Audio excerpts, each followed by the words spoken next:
Oke, balik lagi di channel Tools Project. Video kali ini kita akan bahas review jujur atau honest review dari shockbreaker untuk Aerox atau NMAX New. Nah, all new Aerox old dan NMAX New. Bisa teman-teman lihat udah nggak ada shockbreakernya karena shockbreakernya udah saya cabut. Dan di sini saya ada dua shockbreaker. Yang pertama KTC Extreme, yang kedua YSS G Series. Nah, honest review seperti apa, video lengkapnya seperti apa, jangan kemana-mana, tetap di channel Tools Project. Ciao.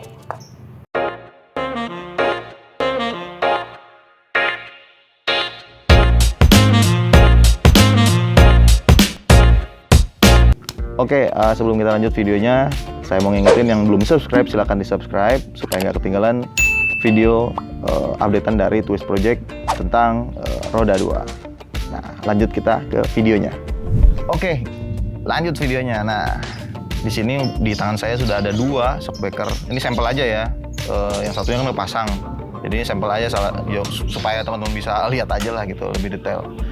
Di sini udah ada dua shockbreaker, yang satu YSS G Series, yang satu KTC Extreme. Dua-duanya ini kompatibel untuk all new Aerox old dan NMAX New. Oh sorry, tapi NMAX New untuk YSS itu harus yang G+, jadi antingnya panjang. Cuman oke, impresi ini mungkin bisa mewakili motor-motor itu. Nah, kita mulai dari pecah dulu poin-poinnya. Jadi poin-poinnya dari mulai harga, nanti fitur dan lain-lainnya nanti kita jabarin dulu satu-satu. Oke, kita mulai dari shockbreaker YSS G Series untuk Aerox. Nah, ini tingginya 305. Kita mulai dari harganya dulu. Nah, harganya ini sekitar 2.200.000-an untuk 2 biji atau satu set Yamaha Aerox atau NMAX, sama aja ya, harga segituan juga.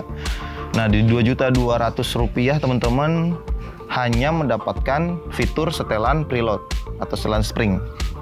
Nah, hanya setelan preload atau setelan spring. Untuk kelengkapannya sih di dalam dus ya, waktu itu dusnya juga udah hilang sih saya. Jadi dia dapat Boss 2, Boss ini nih dapat 2. Terus dapat setelan untuk ulir ini preloadnya.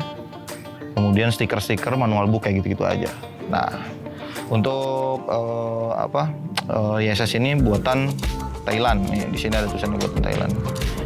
BTW saya udah pakai ini selama 4 tahunan. 4 tahun. Dan sampai sekarang masih jos gandos. Nah, segitu aja, simpel aja untuk YSS. Lanjut kita ke KTC Extreme. Nah, selanjutnya di KTC Extreme, fiturnya juga lumayan banyak, tapi kita mulai dari harganya dulu. Harganya itu di kisaran Rp1.750.000 untuk 2 biji atau satu set shockbreaker. Nah, fiturnya ini banyak nih. Ada preload, ada ribbon, ada tekanan gas atau kompresi gas. Jadi banyak banget yang bisa teman-teman atur di shockbreaker ini. Lebih murah harganya dari YSS, lebih banyak juga fiturnya, tapi gimana dengan kualitasnya nanti kita bahas setelah ini. Nah, oke. Nah, dari kedua shockbreaker ini, yang satu harganya lebih mahal daripada ini, tapi yang satu kualitasnya lebih banyak daripada yang ini. YSS harganya lebih mahal daripada KTC, tapi untuk fitur KTC lebih lengkap daripada YSS. Nah, gimana dengan kualitasnya sampai saat ini? Tadi kan ini saya udah pakai 4 tahunan ya. Kalau ini tuh baru dari bulan Juli 2022. Kalau dilihat dari fisik, jelas dari YSS dan KTC itu sangat berbeda ya dari segi kualitas. Terutama dari kualitas material tulang dan ini anodize bahan ini ya nih. Bahan putaran kompresi gasnya nih. Nah, dia tuh cepet banget pudar kalau untuk si KTC. Sedangkan YSS kan dia nggak ada anodize ya, di semua powder coating. Nah, untuk warna per juga YSS sih ini udah 4 tahun tapi warnanya masih bagus. Tuh masih bagus. Kalau ini dia kebetulan warnanya grey jadi nggak terlalu kelihatan. Nah, cuman untuk build quality-nya, kepresisiannya YSS di atas inilah, di atas KTC. Kelihatan dari nut tulang ininya nih. Kerapihan dari tulangan tabung juga bisa kelihatan. Tuh itu. Kalau dari segi material itu ya. Nah, gimana dengan performanya sekarang? Gimana dengan performanya? Nah, untuk ISS dan KTC sebenarnya dua-duanya itu mempunyai perbedaan secara performa tadi karena berkaitan dengan fitur yang mereka punya. ISS hanya memiliki preload, sedangkan KTC lengkap dari mulai ribbon, preload sampai kompresi gas. Nah, yang saya rasakan, setelah saya coba ini dari bulan Juli padahal ya. Dari bulan Juli saya cobain di motor ini dengan settingan sesuai dengan karakter saya, dengan berat badan saya, kontur jalan yang saya sering lewatin. Menurut saya ini udah settingan terbaik. Dan yang saya dapatkan memang KTC ini lebih nyaman dibanding ISS. Bukan artinya ini karena udah lama ya. Bukan. Karena melihat juga kondisinya ini juga masih bagus, belum ada bocor, belum ada apa ya. Jadi KTC ini lebih nyaman daripada si ISS. Nah, jadi kesimpulan sementaranya dengan harga Rp1.750.000 yang notabene lebih murah daripada ISS, teman-teman bisa mendapatkan fitur yang lebih banyak dan kenyamanan yang lebih nyaman daripada ISS yang harganya lebih mahal tentunya ya. Itu. Nah, ISS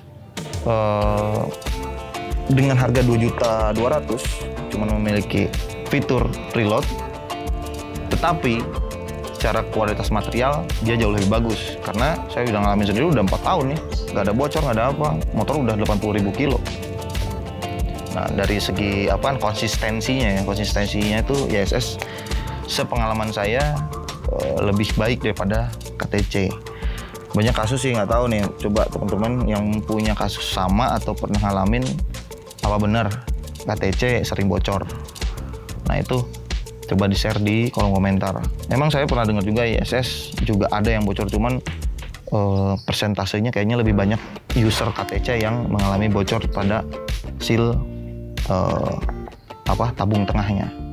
Benar atau enggak? Coba teman-teman bisa komen di kolom komentar.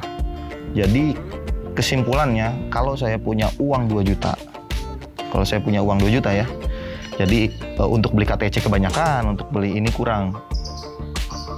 Kalau saya punya uang 2 juta, tapi saya pengen pakai dalam jangka waktu lama, dan saya nggak mau pusing untuk nyeting yang terlalu ribet, saya akan ngambil ISS dengan nambah Rp200.000 untuk pemakaian jangka panjang, nggak perlu nyeting ribet, artinya cuma nyeting preload aja, nyeting per doang. Saya akan ngambil ini karena pengalaman saya juga udah 4 tahun saya pakai ini aman. Dari 2006 saya pakai 5TL, Mio 5TL, always pakai ISS. Itu nggak pernah pindah ke lain hati lah gitu. Cuman saya yang nyobain dari motor-motor temen yang pakai selain ISS ya beda karakternya gitu. Walaupun dia fiturnya lebih sedikit ya. Tapi kalau saya sering di perkotaan aja, terus hanya untuk jalan-jalan santai atau sesekali San Mori corneringan dengan budget 2 juta, saya akan ngambil ini. Kalau hanya untuk sesekali corneringan atau untuk jalan di perkotaan, saya akan ngambil ini. Dengan harapan ya 2 tahun 3 tahun aja awetnya, atau 1 tahun 2 tahun aja. Setelah itu ya udah, karena saya nggak bisa berharap banyak gitu dari ini karena kasusnya terlalu banyak teman-teman yang ngeluh ini bocor. Saya memang belum pakai ini bertahun-tahun, hanya dari bulan Juli sampai bulan Desember ini gitu. Cuman kalau ngelihat dari review teman-teman yang pakai, ini banyak bocor. Jadi secara kualitas kurang ya. Jadi kalau saya punya 2 juta, saya akan ngambil ini, sisanya mungkin beli variasi yang lain gitu. Berarti ada sisa berapa tuh? Ada sisa 250.000. Saya akan beli yang lain lah gitu untuk memodif motor saya gitu. Jadi mungkin gitu aja review singkatnya. Untuk teman-teman yang mau beli di antara 2 brand ini, sedikit banyaknya kita coba bantu. Pertimbangannya balik lagi ke teman-teman. Apa yang saya utarakan di sini semata-mata hanya pengalaman saya pribadi.